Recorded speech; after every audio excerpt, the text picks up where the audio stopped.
Bapak, Ibu, dan saudara serta anak-anak yang dikasihi Tuhan Yesus Kristus, selamat pagi, selamat berjumpa kembali dalam program Repa Renungan Pagi GKJ Minomartani.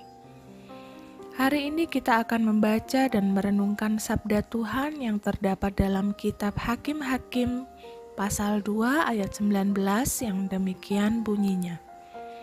Tetapi apabila hakim itu mati, kembalilah mereka berlaku jahat, lebih jahat dari nenek moyang mereka, dengan mengikuti Allah lain, beribadah kepadanya dan sujud menyembah kepadanya. Dalam hal apapun mereka tidak berhenti dengan perbuatan dan kelakuan mereka yang tegar itu. Amin. Tema renungan saat ini adalah kapok lombok. Saudara, makan atau nyeplus lombok pasti pedas.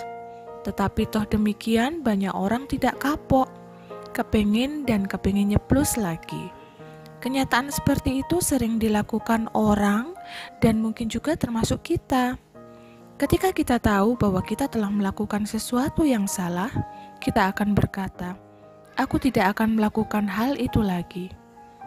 Tapi ternyata tidak lama berselang kita melakukan kesalahan yang sama.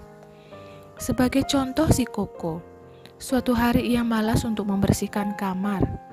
Kamarnya tampak kotor dan berantakan. Kemudian ia ditegur ibunya dan ia segera membersihkan kamarnya.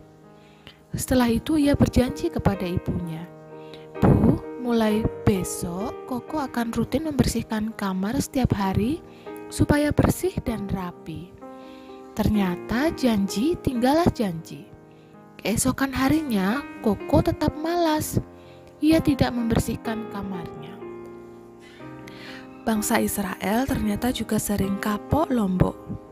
Ketika Allah menjumpai mereka berbuat jahat dan dikepung para musuh, maka Allah mengutus hakim untuk menolong mereka dan sekaligus mengingatkan mereka. Dengan perantaraan hakim, bangsa Israel selamat dan kembali kepada Allah. Tetapi ternyata itu tidak bertahan lama. Ketika hakim sebagai utusan Allah itu mati, umat kembali hidup di dalam dosa. Demikian seterusnya. Kecenderungan kapok lombok seperti itu ternyata terjadi juga dalam hidup umat, baik di masa Perjanjian Baru, bahkan sampai sekarang.